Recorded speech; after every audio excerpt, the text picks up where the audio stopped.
ड्रामों की दुनिया में चलते हैं, बहुत जरूरी है। जब वहाँ जाते हैं तो वापस निकलने को दिल नहीं करता हमारा। इतने अच्छे अच्छे ड्रामे पाकिस्तान के माशाल्लाह, और हमारे एक्टर्स इतने अच्छे कैरेक्टर्स, और अब स्टोरीज में भी काफी अब जो है चेंज नजर आ रहा है कि सिर्फ सास चीखती हुई सास बहू और रोती हुई जो है वो कहानियां नहीं आपको मिल रही हैं। बड़े जबरदस्त सब्जेक्ट्स पे ड्रामास बन रहे हैं, मजा आ रहा है देख के। ऐसे ही नहीं है कि सिर्फ अमीरों की कहानी, हैव्स की कहानी चल रही है, और एलीट जिनको पैसे, हर तरह के मसाइल, सोशल इश्यूज भी, ये वाकई आप सही कह रही है कि अच्छा चेंज आया है ये। बिल्कुल, और इसमें कुछ हमारी बड़ी कमाल जो परफॉर्मेंसेस देखने में आई हैं, उसमें मैं फायजा गिलानी का नाम लूंगी कि ये इतनी कोई प्यारी एक्टर है, इतनी टैलेंटेड है कि मुझे लगता है कि कोई भी ड्रामा हो उसमें जो मुश्किल एक कैरेक्टर होता है ना, चाहे वो भाभी हो, चाहे बीवी हो, चाहे वो एक कॉम्प्लिकेटेड सी बस एक इंसान हो, तो वो फायजा गिलानी से बेहतर कोई नहीं कर सकता। और एक के बाद एक इनका जो है मैं ड्रामा देखती हूँ। अभी केस नंबर 9 में जज बनी में इतना मुश्किल कैरेक्टर है, मतलब, और फिर उसके बाद पामाल में क्या खौफनाक जेठानी, फिर मीम से मोहब्बत में जो हमने इनको देखा, वो भी एक अलग सा एक कॉमेडी और एक कामचोर बेगम मिसेस किशमिश, उसका कैरेक्टर सबने बड़ा पसंद किया। तो मतलब कुछ ना कुछ वो कर ही रही होती हैं। फिर गिलानी से ही बात करें, क्या हाँ यही सही है, मेरे से क्यों बात हो रही है, बात तो उनसे होगी, है ना, लेकिन ये कि मैं आर्टिस्ट के ऊपर ना घंटों बात कर सकती हूँ उनके काम के बारे में। सो एक्साइटेड देख रही है। चलो वेलकम कर दो, चलो वेलकम करते हैं। अस्सलाम वालेकुम फायजा, कैसी हैं आप? वालेकुम सलाम, गुड मॉर्निंग। मैं तुम्हारी तारीफें करती रहती है, अगर जोहेब मुझे पॉज ना करता। मैंने कहा फायजा से ही बात करते हैं ना जो हमारे साथ है। तो Faiza, what a pleasure, can you? Thank you, same और इतनी सारी तारीफें करके थैंक यू सो मच। नहीं वाकई यू आर अमेजिंग, और तुम्हारा काम देख के, हर कैरेक्टर देख के इतनी खुशी होती है। बट मैं देख रही हूँ आजकल वैरायटी आ गई है भाई ड्रामों में, बड़ी एम्पावर्ड विमेन, बड़े डिफरेंट कैरेक्टर्स, और तुम प्ले कर रही हो, कैसा लग रहा है, चेंज कैसे आया?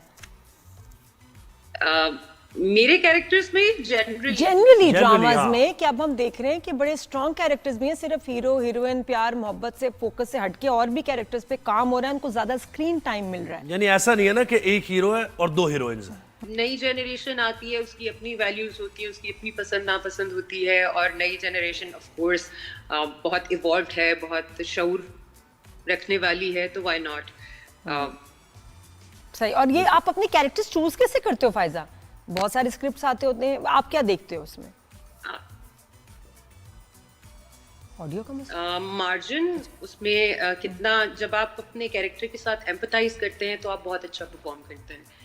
तो जो आपको रिलेटेबल लगे, तो ऑफ कोर्स जिस कैरेक्टर की आपको समझ आती है इसमें, लेकिन ज्यादा नेगेटिव करती हैं आप। बहुत सारे कैरेक्टर्स हम इसलिए भी चूज करते हैं। ज्यादा नेगेटिव किरदार आप करती है, क्यों? ज्यादा शौक है आपको कि नेगेटिव? पसंद मुझे नेगेटिव नहीं पसंद नहीं है, एज एन नेगेटिव कैरेक्टर भी उतने ही इंपॉर्टेंट होते हैं जितने पॉजिटिव होते हैं, वरना उनकी पॉजिटिवनेस कहाँ जाएगी। लेकिन नेगेटिव कैरेक्टर्स का भी एक वो होता है, पॉइंट ऑफ व्यू होता है। एज एन कोई भी इंसान सिर्फ गलत नहीं होता है, कोई भी इंसान सिर्फ अच्छा नहीं होता है। गलती हर इंसान से करता है, हर इंसान किसी ना किसी की जिंदगी में हीरो होता है, और हर इंसान किसी ना किसी की जिंदगी में विलेन होता है, यू नो। बिल्कुल बिल्कुल। तो वो ये गलत क्यों कर रहा है, उसका भी एक रीजन होता है। मुझे तो बहुत पसंद है कि नेगेटिव कैरेक्टर प्ले करना, बड़ा वो स्कोप होता है, ज्यादा अच्छी लाइनें होती हैं, ज्यादा अच्छा, मुझे तो ज्यादा मजा ही आता है कैरेक्टर में। वो वाली जो जुल्म जिसके ऊपर हो रहा है, वो वाली बेगम, तो आपके कैरेक्टर के साथ लोग जीना शुरू कर देते हैं। अगर आप नेगेटिव कर रहे हैं तो लोग आपसे नफरत करना शुरू कर देते हैं, एज इन पर्सन भी आपको जज करते हैं। बिल्कुल। ये थोड़ा सा मुझे लोगों से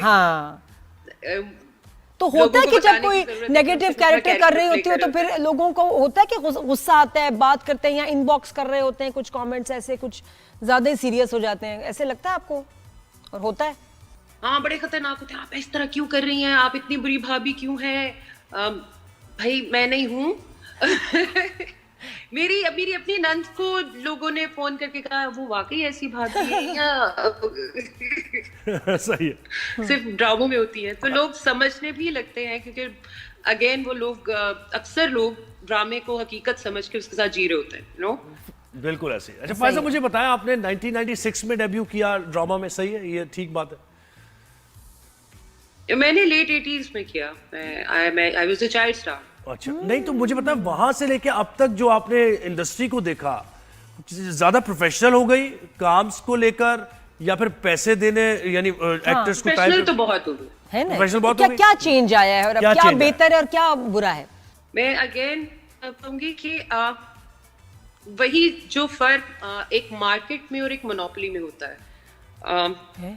मोनोपोली में सिर्फ एक ही चैनल है, उसको जो प्रोड्यूस करना है उसी को प्रोड्यूस करना है। हफ्ते के सिर्फ 7 ड्रामे बनेंगे 8 बजे की स्लॉट के। उससे पहले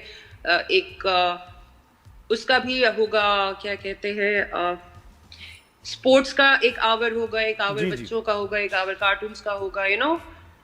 जो ड्रामा शायद हफ्ते में 7 बनते हैं, चलेंगे। फिर एक लाहौर का वो होगा, पूरे एक कराची का होगा, एक इस तरह भी कोयटा का होगा, पहले ये भी था। हाँ, हाँ, वो भी अलॉट किए जाते थे। तो आई डोंट नो, वहां पे टाइम आवाज कम मैनेजमेंट बहुत डिफरेंट थी जैसी आज है। अच्छा ये फायजा You थोड़ा know, सा अब आप अपना कम टाइम में जाते। ये कातिल हसीनाओं के नाम के प्रोजेक्ट जो था आपका, पाकिस्तान में तो हम नहीं देख पाए क्योंकि वो यहाँ बैंड है चैनल, लेकिन इंटरनेशनल था। प्रोजेक्ट था जी। तो इंटरनेशनल प्रोजेक्ट था और उसमें आपका नर्स का character, how was that experience? Amazing, amazing. Of course जब आप कुछ इंटरनेशनल कर रहे होते हैं तो उसकी प्रोडक्शन वैल्यू, उसका the way they treat you, और फिर ऑर्गेनाइज, बहुत पैसा लगा होता है। तो हमसे ज्यादा ऑर्गेनाइज्ड होते हैं वो लोग। तो क्योंकि हमने एक अगेन उसकी ऑडियंस ब्रॉडर है, पूरी दुनिया ने देखना है। तो I loved it। और उसका plus रिस्पांस, ये एक तो इंटरनेशनल रिस्पांस और एक पाकिस्तान में उसका रिस्पांस, वो कैसा था? Was there Pakistan any? में मुझे रिस्पांस देखने को ऐसा सच मिला नहीं, क्योंकि यहाँ पे किसी ने देखा सही। ही नहीं। तो एक हाँ, अगर आप एक सर्टेन क्लास की गैदरिंग में जाते हैं या कुछ ऐसे मॉल्स हैं वहां पे शॉपिंग करने जाते हैं, तो वहां की ऑडियंस आके आपको मिलती है, हमने वो देखा था, हमने वो देखा था। तो हर किसी की ऑडियंस डिफरेंट है। डिफरेंट है। अच्छा, आपने मूवीज में भी काम किया ना? आप 7 बजे 9 बजे वाली स्लॉट करते हैं, उसकी ऑडियंस डिफरेंट है। आप 8 बजे की स्लॉट का प्ले करते हैं, उसकी ऑडियंस डिफरेंट है। आप इंटरनेशनल करते हैं तो उसकी इंटरनेशनल ऑडियंस है। या फिर हमारे मुल्क में रहने वाले वो लोग जो इंटरनेशनल प्रोजेक्ट्स देखते हैं, वो ऑडियंस है। फैज़ा, मैं कह रहा था आपने मूवीज में भी काम किया, लाल कबूतर में आपने कहा, और ये कि हमारी मूवीज हमने देखा है बहुत कम बनती है, एक तो प्रोडक्शन कम है और उसका स्टैंडर्ड वो नहीं होता। जी हाँ, लेकिन मुझे बताएं, अभी जो रिसेंटली मूवी एक आई है, मैंने तो जो किया उनका स्टैंडर्ड बहुत अच्छा था। वार आई थिंक पाकिस्तान की पहली ऐसी फिल्म थी जो नेटफ्लिक्स पे भी गई थी। और जब वार चली थी तो पाकिस्तान के हर सिनेमा में के हर शो पे, हर स्क्रीन पे सिर्फ वार ही चल रही थी। सही बात। लोगों ने बहुत वेट भी किया था और देखी भी गई थी। फिर मैंने की Laal Kabootar, that was the 7th submission to Oscars. और अच्छा, वो पूछे जॉन की थी। जॉन का देखें अभी क्या रिजल्ट आता है। जॉन भी वाज अ वंडरफुल मूवी। जी। Very nice. अच्छा, अभी नीलोफर आई है, एक हमारे 2 टॉप स्टार्स, और उसके बारे में मतलब आपकी जो लोग हैं एक्टर्स तारीफ कर रहे हैं, लेकिन जो पब्लिक रिस्पांस है वो अच्छा नहीं आ रहा। तो आपको कैसी लगी नीलोफर? देखी या नहीं देखी अभी? मुझे भी देखने का इत्तेफाक, मैं जरूर देखूंगी इंशाल्लाह।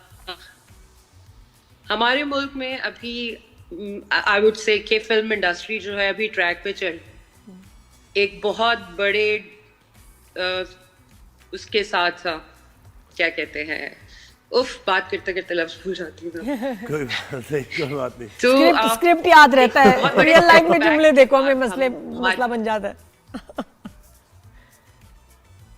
हाँ, तो सेटबैक, एक बहुत बड़े सेटबैक के बाद हमने दोबारा से रिवाइवल की तरफ कदम रखे हैं। तो हमें टाइम लगेगा, but we are on track. तो अच्छा, आई रियली